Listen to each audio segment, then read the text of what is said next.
right, everybody, those are the victory drums. And honestly, for a while there, I felt like the victory drums were going to be for all of us, signaling that the UFC Vegas 112 card was over, because it was trending in a pretty bad direction. Like this felt like a 12-hour event for a long time. And then Melky Costa comes through and changes everything. The momentum starts to shift. Kevin Vallejos goes out there and just wrecks Giga Chikadze. And then Manel Kape shows up in the main event and may have just punched his ticket to a championship fight at 125 pounds. He runs over Brandon Royval, knocks him out at least twice, maybe 3 times in one sequence. What a performance from Starboy. He told me earlier this week that the headline would be Starboy is Starboy. I'm the next title challenger. And he may have just accomplished all of that with this performance tonight. And with that, welcome to the post-fight show. Welcome to the end of 2025 for the UFC. Welcome to the end of the UFC on ESPN era. I am Mike Heck, and joining me to react to everything. And we're going to mix things up a little bit here because you guys are the best. He is Mr. No Gray Area, the hot take kid himself, one and only, Jed Meshew. Hi, Jed. That's just a stone cold lie. It's not a lie. You are the best and we love you, but that is stone cold lie. You're just lying through your teeth, Mike. Well, why we're mixing things up. Look, this card wasn't very good, but it did end very well, right? The top 2 fights were significant. They were obviously, they were the most significant by definition once the Lemos fight fell apart and got bumped back a few months. But, there were some, I'll say this for this card, right?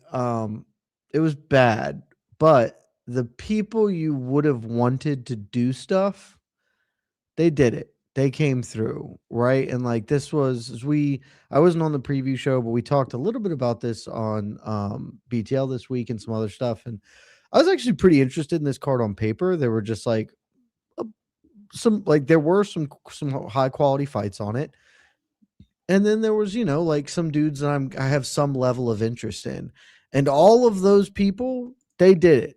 They did their jobs in the best way they can do it, and everybody else, the support staff of this card, you've got the 5-man roster on the floor.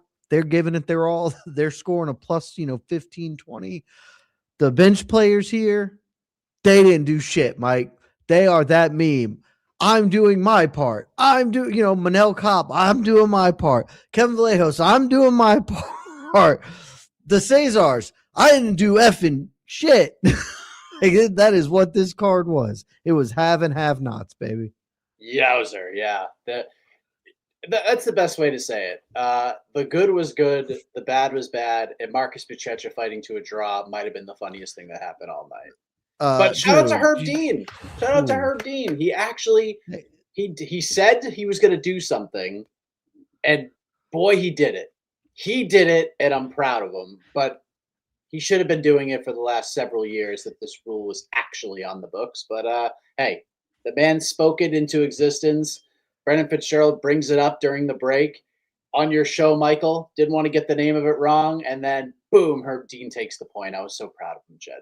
Look, he wasn't. Mark Smith was the bad ref today. Herb Dean did fine.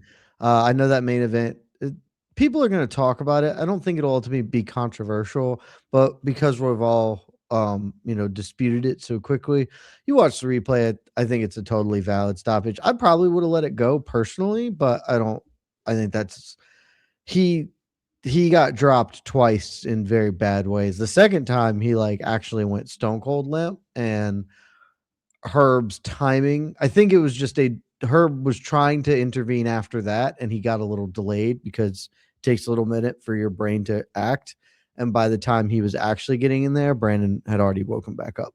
So he did fine. That fight was so bad, Mike, honest to goodness. When they announced it a draw, I forgot that a point had been taken. I was like, well, how is that a draw? And it took me a minute to be like, oh, yeah, that's right. That fight was Kenny Nunchucks and Marcus Buchecha, that's one of those ones where like maybe both guys just don't come back. Yeah, heavyweight is just God. You're telling like You say that, but the other heavyweight fight was gangbusters. What, the Sharaf one? That was good. Yeah, that fight was awesome. That fight was good, but the one before that was not good.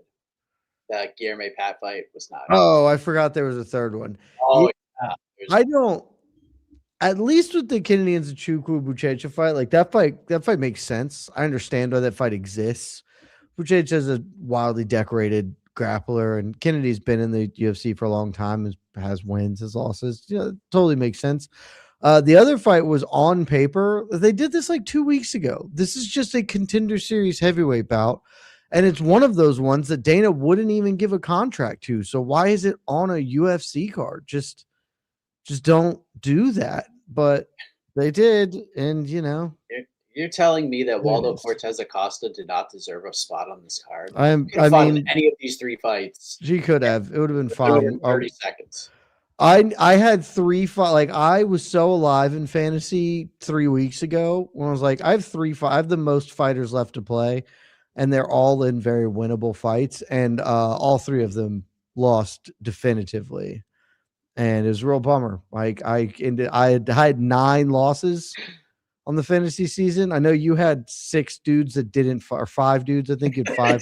You had 5 fighters not compete. I had 9 losses, Mike. 9. That's so many losses. Kevin Holland out here losing twice is so bad. Unbelievable. So what we're saying when I say that we're mixing things up, we're just going right to you guys. Like we're going right to the peeps. There'll probably be a mic check at some point. There's not a lot to say here. There's 2 I'll point out in particular. There are 2 things to talk about as far as 3. I would actually say 3. There are 3 mics to talk about. There are 3 mics to talk about. Okay. There's 2 that I remember. Well, there's one from way earlier in the night, so I get it. But the Stephen Asplund I thought was actually quite a good post-fight speech. Oh, okay. I heard some of it, but did you not? Oh, it's basically, I don't know if you ended up watching his Contender Series thing. It's an extension of that, but like he is, he'll eventually get milkshake ducked, I'm sure. That I would find it surprising if me and that man agreed on a lot of things socially. But you never know. But like he is not doing, whereas like Josh Hockett is being a special boy. He is like, Asplund is actively using his platform to be like, hey, if you think you're ugly and fat, I mean, he's not saying it this way, but it kind of comes off that way. He's like, it's fine.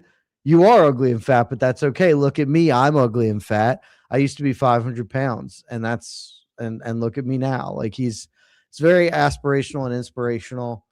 He put his dad over big. His dad was obviously okay. His dad was he in the cage and was like, I stole my dad's nickname and his career.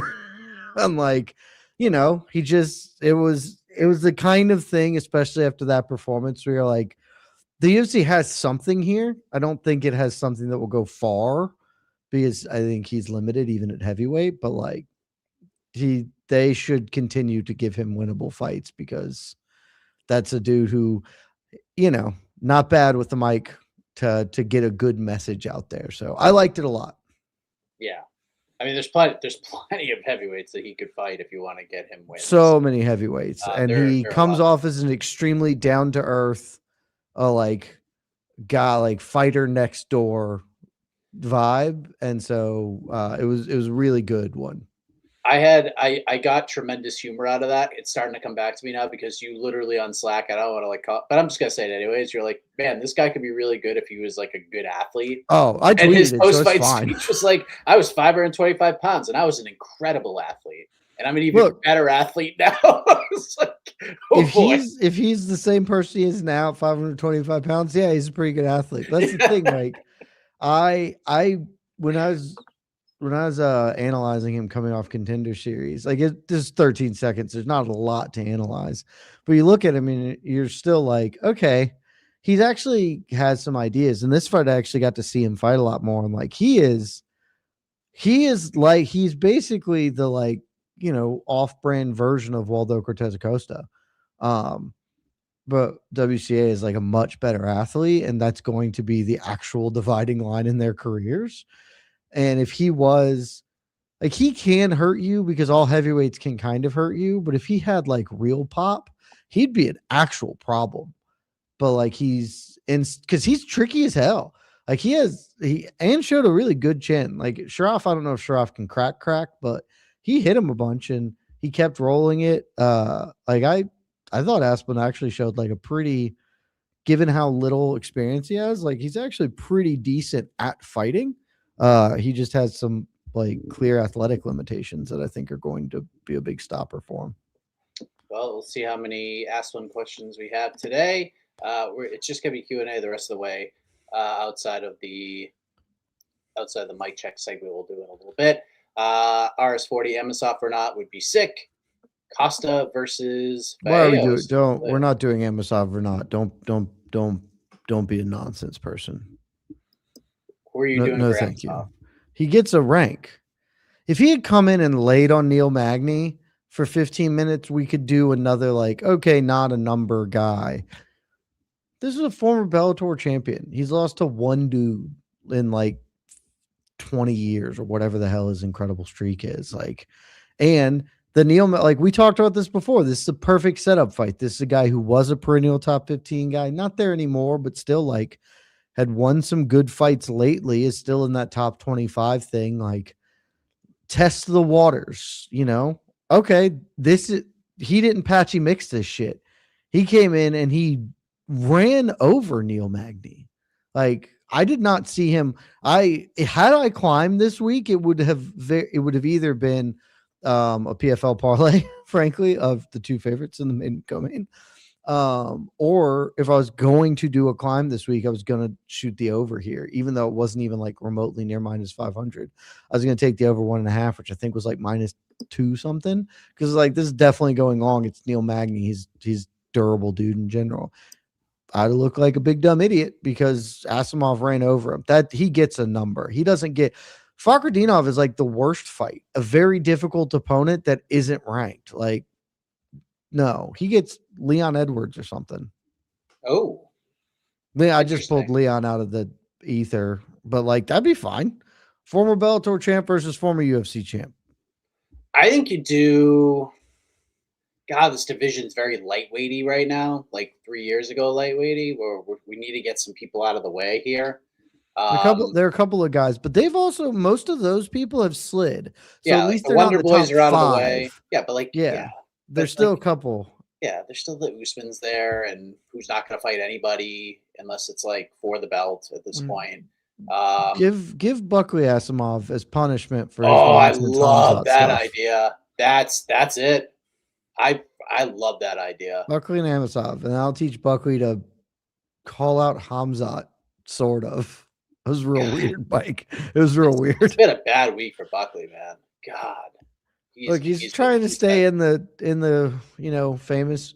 I did appreciate his little skit that he did acknowledge he doesn't have 50 grand. I did that was that was at least like a pretty good, because the whole time I was watching, I was like, this is very silly. And then at the end, he's like, oh wait, let me get another fight and a bonus. I was like, oh, you got me, man. That was pretty good. I kind of like was getting a kick out of the gimmick that this whole like, oh, everyone's turning me down gimmick. I'm like, who is turning this fight down right now? I don't understand. I'm trying to think like which welterweight would not benefit from fighting Joaquin Buckley right now? It's a great question, but I love the Kamaru Usman because he just fought him. He just beat him, yeah. And Colby because they just fought. Yeah, that's about it. Get him back. But that's it. Like, I think Colby at least could maybe win the fight. Gabriel Bonfim saying no, I don't want that fight. I'm going to fight Colby, or I'm not fighting ever again. Like, what are we talking about here?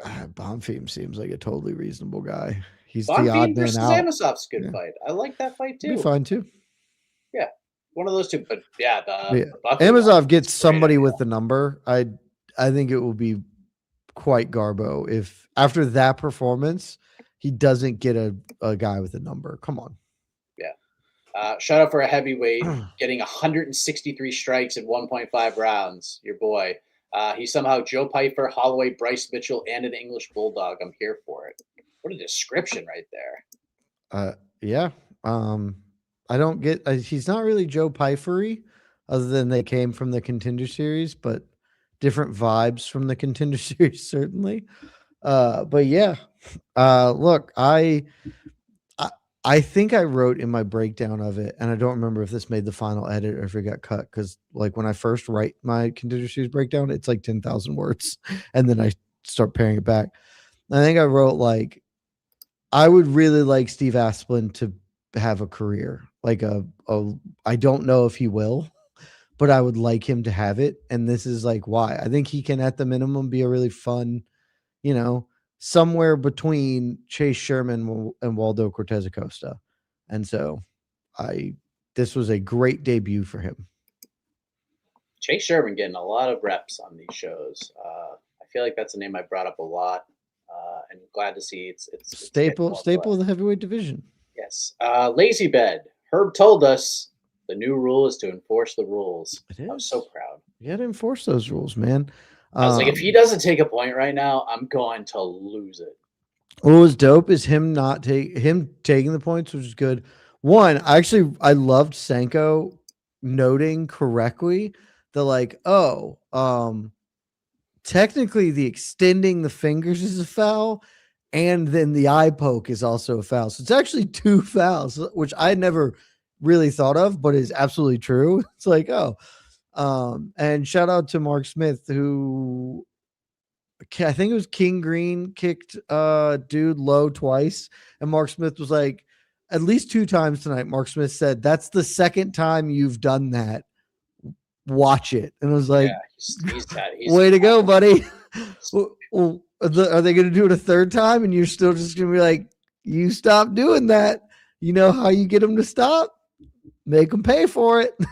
And he was actually the referee in the Sean Sharaf Asplin fight who allowed that fight to go on way too long. Yeah. I've honestly totally forgot. That was easily the worst thing he did.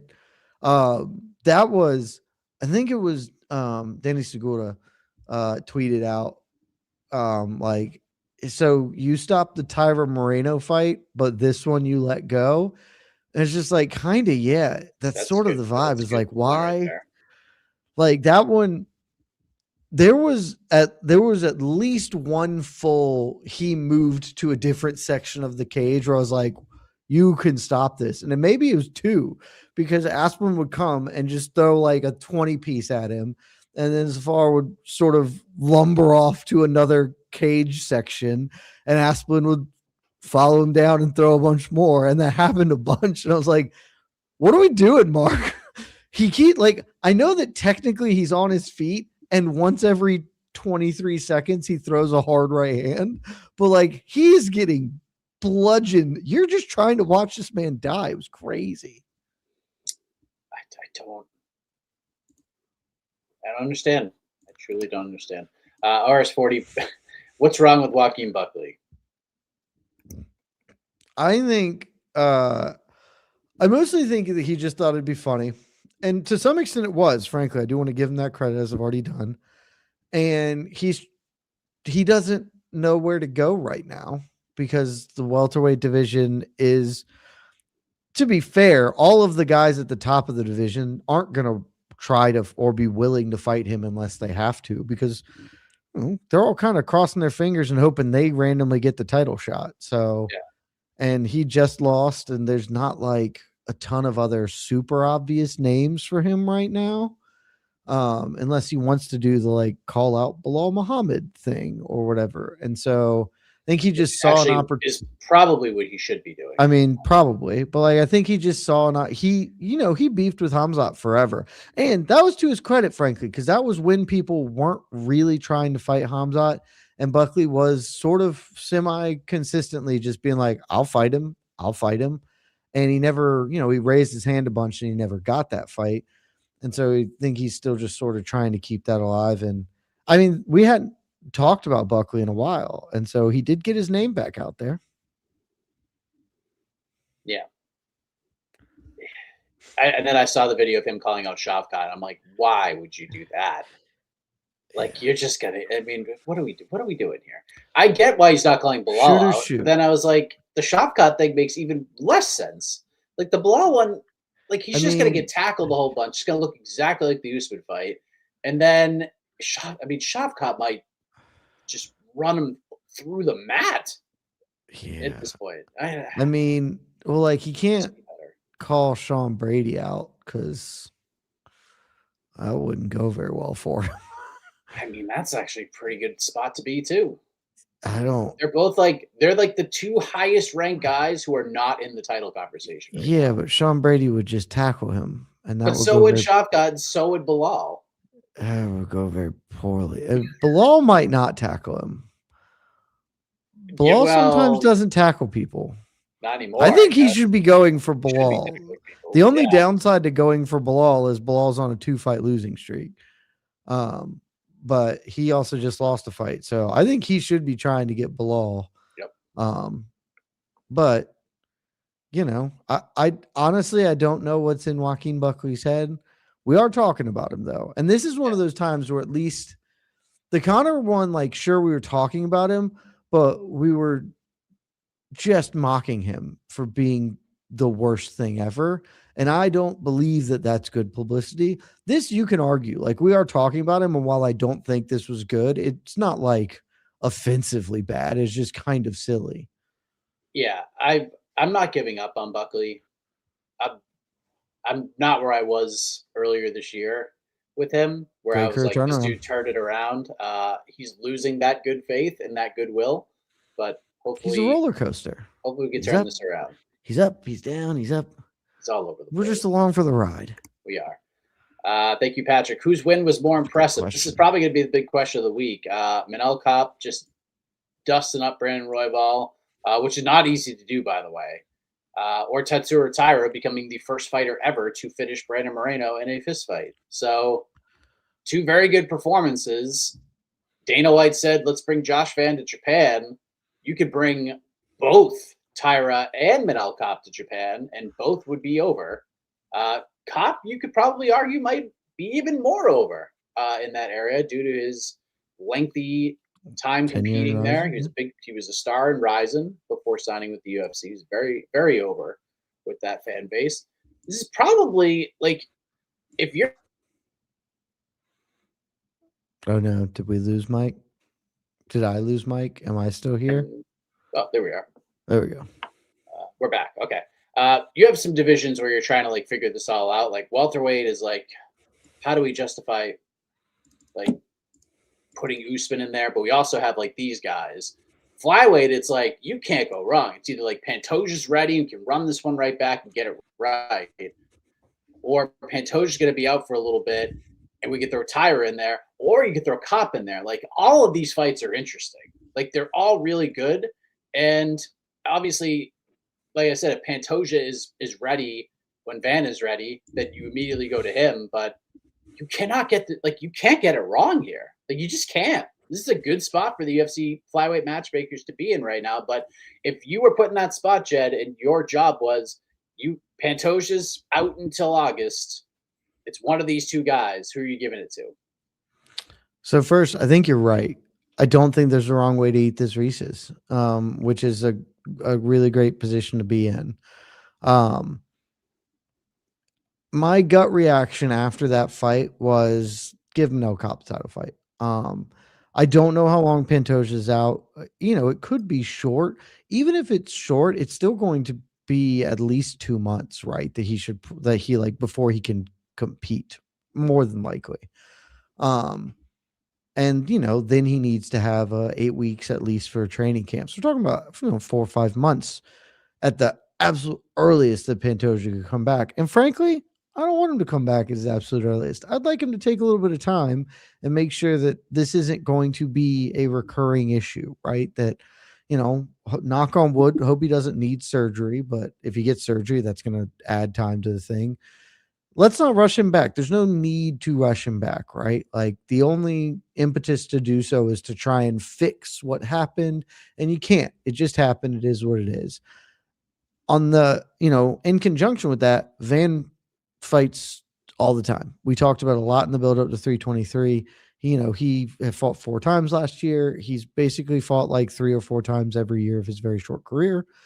And I thought, I kind of think Manel Kape just killed it, right? Like, I think his performance is more impressive than Tyra's, partly because the Tyra stoppage, is just a lot more controversial than this one.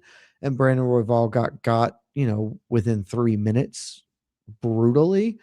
But also the post-fight speech was this one of the best bits of work for my money this year. Like, he dropped like 4 lines that could be repeated forever if they weren't all just stacked on top of each other. Because, he had like a Crow Cop left leg hospital or right leg hospital, left leg cemetery. It's like, I touch you, you go coma, hospital. I do beautiful violence. You just have to step into the cage with me. Like, he was on fire. Called out Van with some stuff. I also still don't even understand what it meant. The whole diaper thing. I didn't get was it. that so funny? I was just dying. But like, it was all just a vibe. And Yeah. then he puts a button on it at the end with I'm the most dangerous guy in the division. I'm coming for my belt. Josh Van, you want to fight in Houston? I'll fight you in Houston. They love me in Houston. Like, I think he just laid it out. Like, let Josh Van fight that dude in Houston. That's fine. And then Pantoja can fight the winner when he comes back. That's tough scenes for Tetsuo Taira. But, Tyra also did just lose not that long ago. I know he just beat Moreno in impressive fashion, and that gets you a lot of currency. But, he lost to Royval this year or whatever. Not this year, I guess it was the end of last year. And, I know the MMA math isn't quite the same, but Tyra lost to Royval, and Kape just put Royval on the ground. So give Kape the shot. Tyra, unfortunately, will have to wait for a while because of Pantoja, and he'll be waiting so long that's when you do. I know we did get a fight announced, or a couple of fights announced, but Kyoji is fighting Amir Albazi. Whatever event that is. I don't. The first UFC Vegas Apex 13. Yeah, That Vegas is 13. the first event at the Apex. Kyoji Horiguchi gets that Apex test, I guess. In the co-main event. So he goes out there and dummies up Amir Albazi, and then you're doing the battle for Japan, Kyoji versus Tyra, title fight on the line, and you do that motherfucker in Japan, and it bangs. So that's how I'd lay this out. Pants gets the title fight when he comes back, but let's slide Kape in there as quickly as we can get a Kape Josh Van fight to go. Completely agree. I'm gonna knock out the Kape mic check right now since you brought it up.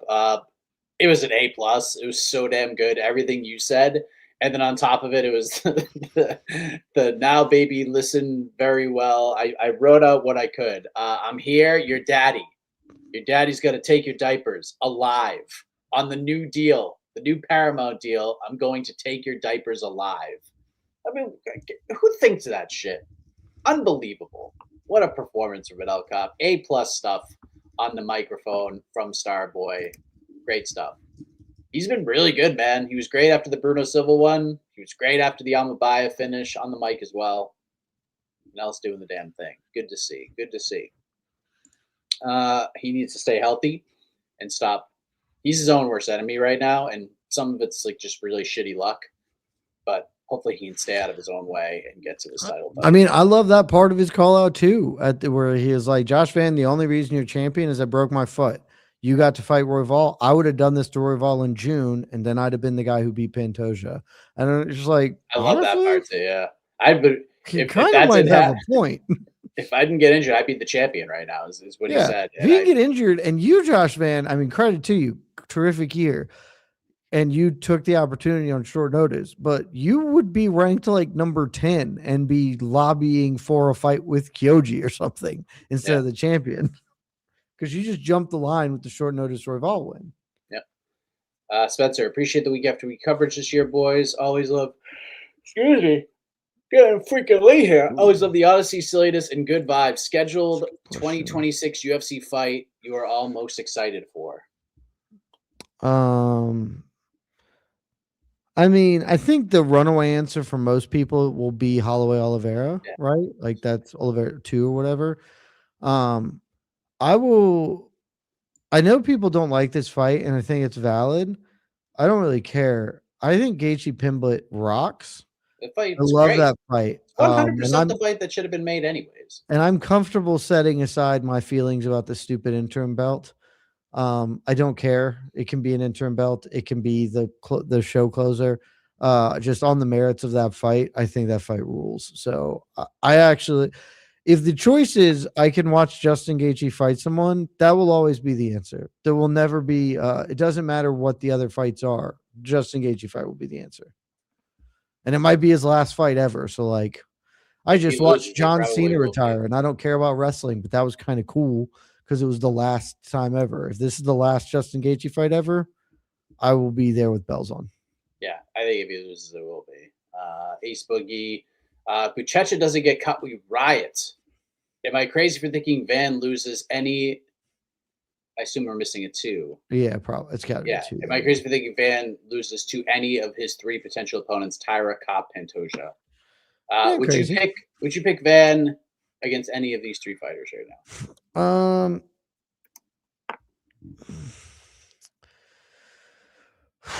I might pick him against Pantoja now. I was very conflicted about that fight the first time, and we didn't learn anything. Even like I don't even want to say this because it was like 30 seconds in or whatever, but like even at the very initial, I was like, oh, this is started in a way that I think is good for Pantoja.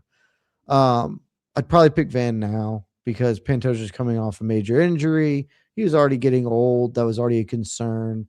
Van's only getting better, right? Like he will be the next time he fights will be much better than the guy who's fighting Pantoja. And I thought that fight was going to be some level of competitive, at least for stages. So you add in some more time off plus a major injury. I'd probably pick Van over Pantoja in the rematch. I'll also probably pick him against Kopp, though our colleague Blaine Henry tweeted that Van Styles on Kopp. I do not agree with that I assessment of don't either. this. Because I don't know. I watched Van go hammer and tongs with Brandon Royval, and I just watched Manel Kape put him in the ground. So I don't think he styles on him, but I do think I favor him over Kape. But at the same time, if Charles Johnson can put your lights out, Manel Kape could hurt you. So that fight would be awesome. And I mean, Tyra is interesting because it is a pure. Can Tyra get him down? I'm gonna guess he can. So I would pick Tyra over him, but I'll pick him over Pants next time, which will hurt my soul because I love Pants. But he's pushing 36 and coming off a major injury. That's a tough place to be at flyweight. I would pick Pants. I would pick Kopp. Tyra, I'm not sure because I think there is a. I think his takedown defense is like good enough that like if he keeps the fight standing, he could win. So I'd probably pick Man in that fight. But I'm not sure. I think Tyra is the favorite. If memory serves it correctly, it opened. He was like a minus 145. It was like a very close, but yeah, I think he was a very slight favorite. But that would be the question: like, can Tyra get him down or not? And if he can't, then it's a really good night for Josh Van, I think. Which a lot of flyweight future questions here. Stevie, could they squeeze in two non-pants fights? Do Kopp versus Van in February, March, and the winner versus Tyra in May or June, since they fight frequently? Pants has 9 months minimum, which we don't know yet. Yeah, we don't know that. So they could. If Pants is out for 9 months, they definitely could, but we don't know that at all. Yeah, the last update is that like the swelling was in such a gnarly place, like they have to wait for the swelling to go down before they can like get the scans and get like accurate results. And honestly, like after watching that injury, if he's only out 9 months, like that's friggin' awesome because I think I'll be pretty surprised if he doesn't have some ligament damage. Yeah. It was a pretty serious subluxation, and he might have also dislocated his shoulder too. I never got clarity on that. I know his elbow dislocated because despite them not saying that or saying that wasn't it, I have eyeballs and I saw it. And it was a pretty gnarly dislocation there. So I'll be surprised if he doesn't have like actual ligament damage that would take thing. And like people being like Jaden Daniels is like, yeah, that's true. Also, he immediately got re-injured when he came back after 6 weeks. And also that was to his non-throwing arm. And, it is football. It's a contact sport, but people might not actively attempt to dislocate that arm, which is, a core principle of fist fighting. So it's just not quite an apples to apples thing about coming back from something like that. Yeah. If you have ever been to the gym and tried to roll with like an injury, it is hard. It is extremely difficult to be like, is basically why I stopped going to the mats for a long time, is because my shoulder would pop out every time it got lifted over my head. And it's really hard to grapple when this arm can't move past here. It's not, you can't do it. All right, let's go to some other questions. Joseph, did Mike and Jed like the call from Kevin Vallejos to Cub Swanson? This is bad, Jed. Like, I know he's a young man. It wasn't very good. I know he's my boy. I don't care. I'll support him forever. I don't think Giga Chikadze. I certainly didn't think Giga Chikadze is one of the 15 best featherweights on planet Earth heading into that fight. So I don't understand how this man has been ranked as long as he has been. I think if you guys have listened to our programming for the last couple of years, my stance has not really changed. Like, Giga's a fine fighter. I don't think he was ever really like one of the 15 best featherweights in the world. That was just me. I just think featherweight is a deep-ass division. It's really, really good, and there are a lot of guys who were being underrated, and I thought he was being overrated. But still, to go out there and nuke him the way that Kevin did, that was very impressive. Like, Giga's been in. Calvin Kattar beat the shit out of him for 25 minutes and hit him with everything, and that man wouldn't go away. And then Arnold Allen was hitting him with some big shit. Couldn't put this man away. And then Kevin lands one spinning back fist and boom, just annihilates this guy. Just clobbers him. But I was so excited. I'm like, oh my God, like, who's he going to call? Is he going to call like John Silva? And I know John's booked. It would be a little bit of doo-doo, but like, who's he going to call out? I can't wait for this. It's going to be someone ranked. Let's go. Steve Garcia. He's going to call it Steve Garcia. I love it. Just called out Arnold Allen because no one calls out Arnold Allen. Yeah. I want the Arnold Allen John Silva winner. Like, that's even though, yeah. Oh, is Arnold Allen fighting John Silva? Is that booked? Yeah. Oh, UFC 324, baby. Dope. I call it out Jermaine Sterling. Like, there's so many guys you can call out right now. And he called out Cub Swanson. This is bad, Jed. And I know Cub was in the corner. Look, he saw Cub. He saw him. He just saw him and he got starstruck. That's Cub Swanson. That's UFC Hall of Famer Cub Swanson. He's a young man. He got starstruck. He saw big stardom in his eyes and he said Cub Swanson. It was a mistake. It's bad. I bet I would love to see what the post-fight presser was like. I'm sure he doubled down on this, but this is a D. This is a D. This is a straight up D. And I'm honestly surprised you gave him a D. No, it's only because he's young, and I'm gonna give him a little bit of a pass. He was getting an F. Oh, this should have been an F, but I'm in a good mood. It's the holiday season, and he's a young man. That's very giving of you. Trying to figure this thing out, but this is shit. This is bad, man. This is just really, really bad. I expected more from you, Kevin. But hopefully we learn a lesson. Hopefully this D will get you back. Take some extra study halls, something to that effect. Figure this thing out, man. There's so many names you could have called. You had so much momentum, and then you ran into a wall with that call out. For a guy who's like, I don't want to fight, and my wife doesn't want me to fight ever again. I'm only coming back for something like truly special. And as much as I like Kevin, and he could be a special guy. Special. I don't think that's the kind of special that Cub's looking for right now. So, I mean, he shouldn't be. Nobody should be looking for that. I love Kevin Vallejos. He's the man. I loved him.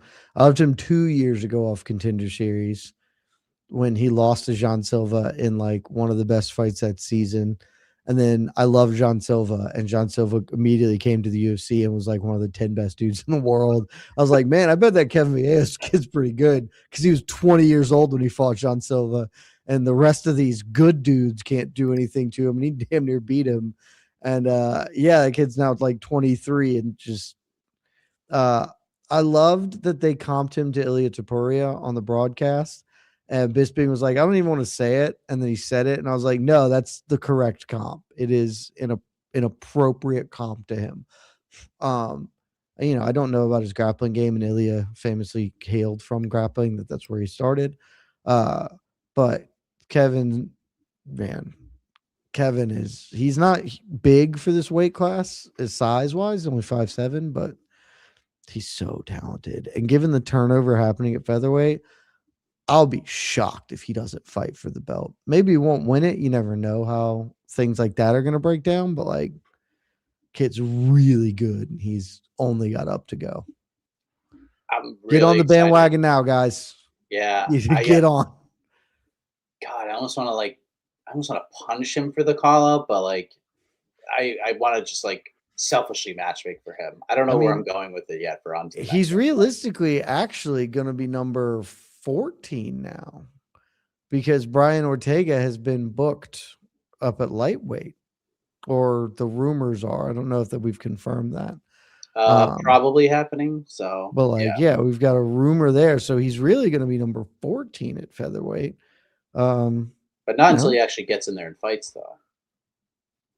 Well, I'm sure, but which Brian Ortega, if that happens, it could happen. It might not. That's also I've tried to not rank him at featherweight for like 2 full years, and AK has continuously made me do it. That's not a bit. That's like I wasn't even doing it as a bit. I actively was like, I'm not going to rank him. And AK messaged me and was like, you have to rank him. It's like, no, I don't. He said he's going to lightweight. We argued about it over Slack. It's like, no, I was like, I do not have to. He said he's going to lightweight. He's not a featherweight. Jed, you have to. If you don't do it, I'm going to put him in your rankings. And I was like, fine, under protest. And I did it forever. Oh, man. I love our rankings. I remember the old days of the rankings where you had AK and Shaheen coming down on you. Oh, yeah. They yelled at me once a month at least. Like, what kind of insane thing are you doing now, Joe? I was like, I don't know. It's stupid. Casey never got yelled at, but we did. It was never got yelled at. It was the best. Forrest, end of an era question. What is your most memorable moment from the UFC on ESPN? Mine is Holloway KOing Justin Gaethje UFC 300. That's probably the most memorable moment in the history of the UFC, full stop. So yeah, that's the answer. Yeah. We did this a little bit the other day. There are like a bunch of other, because the ESPN era was pretty long. I think I had to answer this I didn't answer it in column, I don't think. I think I answered it on the feed. Somebody asked, like, what are the best events? And you go back and they're actually like obviously a lot of good ones. But 236 is, I think, the other one that jumps out, but that's more of a one. It was at Atlanta. I was there, and that was the Kelvin Gastelum Izzy Adesanya, which is the best fight I've ever seen live, and I assume will always be the best fight I've ever seen live. And then immediately after that was Holloway Poirier 2, which was the second best fight of that year. And so that event, which was good in general, but having the top 2 fights of the year go back to back and me being 5 feet from it cage side, that will always be a highlight from the ESPN era as well. Yeah. I mean, there are a lot. Like, yeah, going through the videos were big, man. Yuri Glover, loved that fight. Spectacular. Obviously, Leon Usman, the annex call on that was unbelievable. Honestly, like Brandon Moreno winning the flyweight title was one of the things, like for the first time, like that moment, the crowd. Mike, did your mic turn off, Mike? Did it turn off? You sound much more quiet now. What about now? You sound the same. I sound the same. Yeah, you're just quiet. Possible. You're just a little quieter than you were previously. Okay. And the chat is also noticing it. So I'm not crazy. Good. As long as I'm not crazy. How about now? Give me more. Are we any more? Are we getting better? Oh, that sounds more. Okay. Well, I don't know what's happening. I mean, it sounds like you're wherever you are now, you sound better because you're closer to the mic. Okay. Now I'm turning everything around. Okay. Hopefully we got something now. Are we better? You sound a little better now. Okay. Hello. Anything? Hello. Okay. It's good enough. I don't know if it's coming like through here. which is a problem. I think I don't know that it's coming through your mic either. Okay. So. Jed, I'm going to pull up a question. I'm going to fix this problem. Okay. You pull up a question and you sort your mic out, and I'll answer said question. John Shin 884, who officially won the MMA Fighting Fantasy. This is the question you chose. When can we expect another draft? So I haven't done the point totals, but Mike officially won it at the end of 323. I think there will be a couple of points that might be added after today, but I have to go look. Mike has 1,700 though as of 323, which is good enough for the lead. I had Charrier fight and he did not do a damn thing. And I think somebody else had somebody fighting today, but Casey had Manel Kape, but he was behind by miles, so that won't matter either. So Mike Heck will officially be our season. I guess technically this is season 3, but 2025 season 2 champion. And we will do a draft in January. We've obviously got 6 weeks until the next UFC event. We are doing a watch party and coverage for the Jake Paul nonsense that's happening next week, which, interestingly enough, does not seem to have broken through broadly. I polled my friends today. None of them knew this was happening. But we're going to cover that next week. But then we've got 6 weeks for the next UFC. So we've got some time, obviously, in the coming weeks, maybe even as soon as next week after, we'll do our year-end stuff. I'll do the violence team, couple of other things like that going to be worked out for the end of the year. And then in January, we'll still, once the year turns over, we still have 3 weeks for UFC. So that is when we will do our next fantasy draft and figure out the schedule, how many events it's going to be. So congratulations to Mike. Terrific victory. If I didn't have 9 losses, I would have had a chance to defeat him. Alas. Also, I think I haven't looked today, but I'm pretty sure Mike locked up our year-long picks competition that we do at MMA Fighting. So double congratulations, Mike Heck. I don't know if you're there or not to receive these congratulations, but double congratulations. Ooh, I did well today. I went 12-2, and one of those was the draw. So I actually did quite well in this one. How did we do? Mike, are you still here? I don't know where Mike is, so I can't pull up quotes or questions to the thing, but I'll keep going and I'll just look at questions that I see on the thing and then I'll repeat them. Somebody asked me a question. Who wins for a bidet? I don't care about that. I don't dabble in chocolate mushrooms. ESPN highlight has to be Stephen A. joining the broadcast. Honestly, it's pretty tough. Michael Parisio, I'm so confused about Paul. He's getting a huge check to get pieced up. I guess, man. He's getting a huge check. I don't understand this fight. I've speculated various ways. I think it's going to go poorly for him, and if it doesn't, that'll be super weird. But he's definitely getting a big check, and I don't know that it's drawing the interest. I mean, the other ones have. I just anecdotally, the people in my life aren't caring about this. So I don't know if your non-combat friends have been are excited for this, but I haven't even really seen it on Netflix either. So I feel like they could have done something better. Hello, Michael. Oh, okay. I don't think I got the mic thing fixed at all. No, but it's fine. We're not going to go much longer, and your audio is not that bad. No, we're not. Okay. I'm just going to turn this up. David Sandine. No one cares, but yes, Jamie Lynn Horth. My one regret is that I didn't bet on Jamie Lynn Horth, and I strongly intended to bet on her, but then I just didn't get my bets in this week because his card lost interest for me. And I was like, I'm going to bet on her because Bleda had been out for 36 months, not quite 30. It's like 30 some odd months.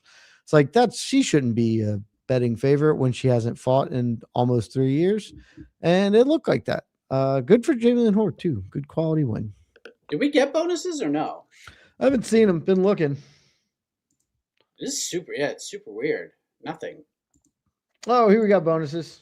Oh, what do we got? Performance of the night. Manel Kape. Performance of the night. Kevin Vallejos. Fight of the night. Asplin Sharaf. Oh, okay. So So honestly, Amosov doesn't get a bonus for Amosov not getting a bonus is tough. It's I mean ridiculous. the Aspen Shroff fight was just really fun, so I'm totally okay with that being fight of the night. You know, pretty tough that Melquizel Costa doesn't get a Yeah, what performance is that bonus. all Like about? Vallejo's spinning back fist KO, that'll probably get it. Manel, sure. I even though I really like the Aspen Shroff fight, and I think that is kind of worthy, does feel like maybe you should have just been like Cop, Vallejos, Melquizel, and Amosov, and we just do 4 performances. But hopefully the UFC gives them a little extra scratch behind the table or something. Super freaking weird. But yeah, Melky not getting one for that head kick was pretty tough too. All right, a couple more. We'll get on out of here. Mike, I have to ask you a question as you can find, but this is my first that I can remember intentionally watching pro wrestling retirement. What are your? I don't care enough, but I was like, it was all over. And again, the exact opposite of the Jake Paul stuff. Like, I haven't seen any real promotion for that outside of combat sports circles. The John Cena thing was literally, I could not avoid it. And so I was like, I have Peacock. I'll throw it on my second TV while I'm watching the fights. And, like it was fine. But it was like a really interesting thing. Was that a good retirement? Was that a bad retirement? I don't really know the rules. I don't know. People are really pissed off about it. Why? Like, not letting Cena go over and having him tap and all that shit. Like, look, I know very little about pro wrestling. I'm learning, getting better. When he was like, when in the whole buildup, they were like, and Gunther says he's going to tap him, and John Cena has never been tapped 20 years. Like, I'm pretty sure John Cena's tapping tonight. yeah, That feels like a thing you only say if he's going to tap tonight. I think people are like super pissed about it for some reason. I loved it. I'm not gonna say I loved it, but I was fine with it because like John, the way he like smirked before he did it, dude, was just like people are gonna be so pissed about this. Actively smiling as he's supposedly in a chokehold and before tapping out for the first time ever or whatever. I was just like, okay, like and that's awesome. I do think like I know enough about pro wrestling to know that like the adage is you go out on your back. You're supposed to put the next guy over. And I totally get it. And like that's what should happen. It did feel weird that this was like such a built up thing for him to lose though. Like, because it was like the whole show was him, and the interspersed vignettes and all the backstage stuff, which all was like pretty cool and touching. And but then to just be like, it does feel like you could just be like, hey man, if he's the greatest of all time, maybe we let him go. No, and you swerve him, because like I was fully anticipating him to lose. So then if he wins, it's a swerve and everybody's happy and you give everybody that good emotion. Whereas all you've done is uphold the tradition that Gunther doesn't gain anything from this, right? Like how he gained it by being there in the first place. Well, not by getting over. Like nobody, and it doesn't feel like people are mad at him. Feels like people were mad at Triple H, who they booed. Yeah, people are gonna be mad at him too. I mean, they were. If you watch the match, you couldn't really hear it because they were trying to hit the button, but it was like "F you Gunther" the entire match, like literally, like "F you Gunther" the whole. I know it was when they kept cutting it out. I was like, yeah, but like that's it. He got over in the match. Oh yeah, and so to me, it feels like carry over. That is going to carry over. But like, it wouldn't have mattered if he won or not. I feel it seems unlikely to me that, because everyone knew how it was supposed to go out, that he's getting extra heat over because he finished it. Whereas just like, honestly, you could throw the tradition out the window and swerve people and it would be like a bigger, better. The storyteller in me thinks that this was a bad way to do it. Yeah. I mean, but I'm not a pro wrestler. I'm a storyteller. Once they started this tournament, we all knew, like, you guys told me he was fighting Gunther like 2 months ago. Yeah, Gunther's going to come back, win the tournament, and then they're going to give it to him because Gunther is the best on the roster. Like he's the best on the roster. He's that guy. He came back from I don't know. injury. And he's been even There was better. that gigantic human being who looked like M'Baku from the Black Panther movies. Oh, That guy's a giant person. he'll be a big star. But I didn't mind it. This is not like Triple H booking. This is John Cena saying, "This is what I want to happen, and you're gonna like do this." And they're like, "Okay, John, like this is what he wants to do." And that's why like the whole event was set up the way that it was.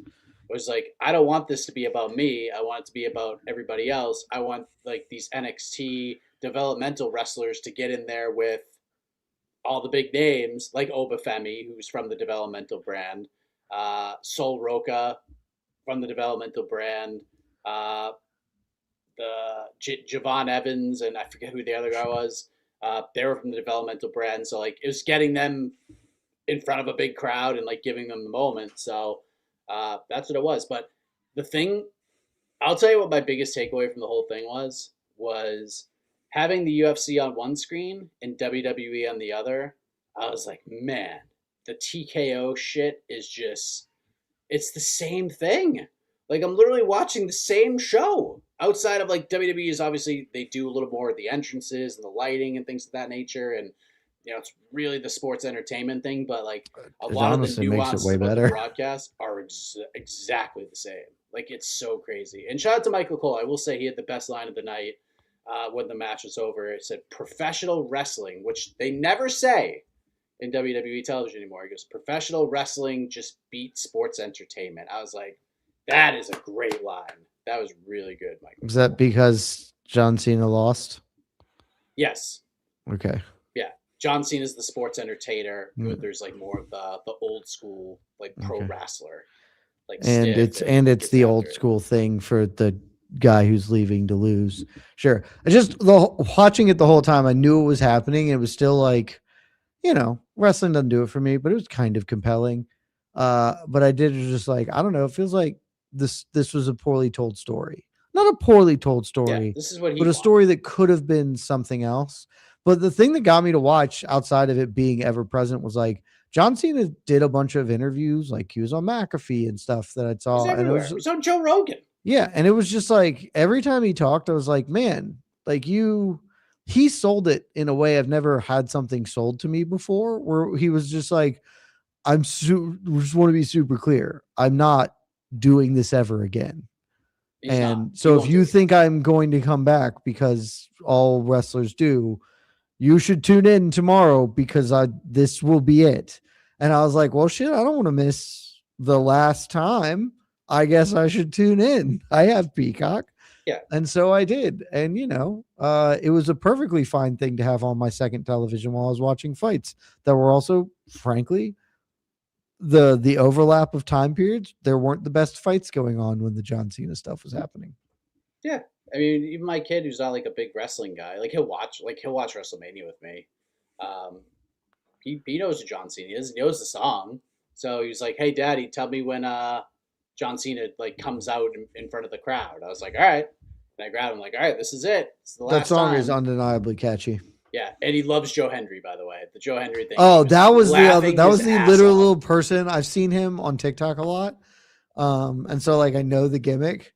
And I was like, I don't know if this guy can wrestle. I don't care.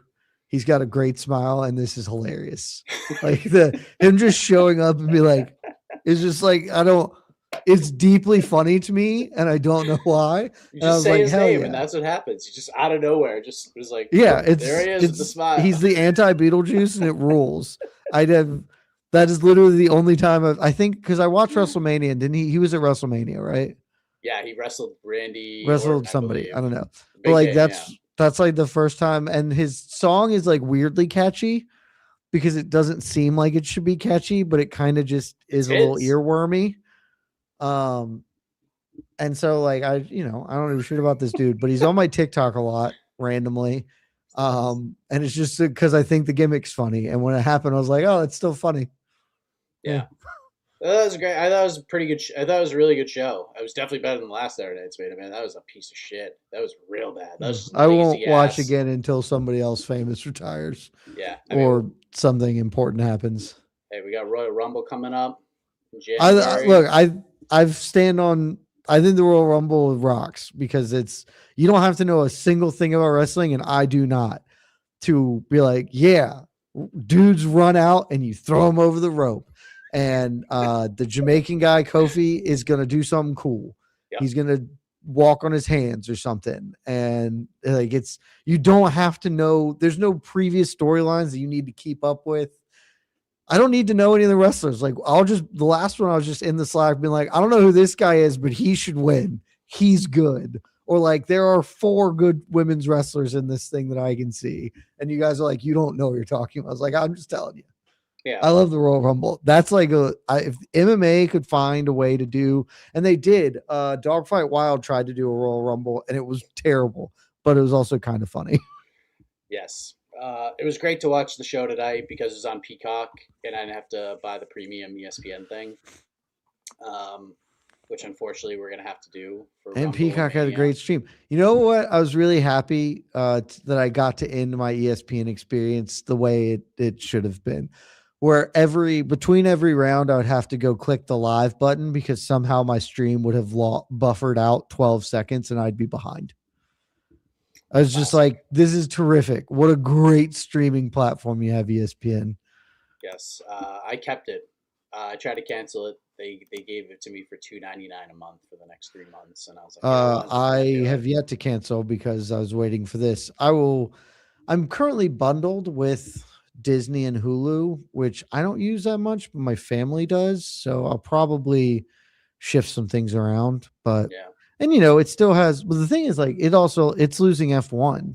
So, which is like the thing I watch the most on ESPN other than fights is probably F1. And that's going to Apple next year. So it's like, I really don't need it anymore. I'm pretty excited about maybe getting rid of it.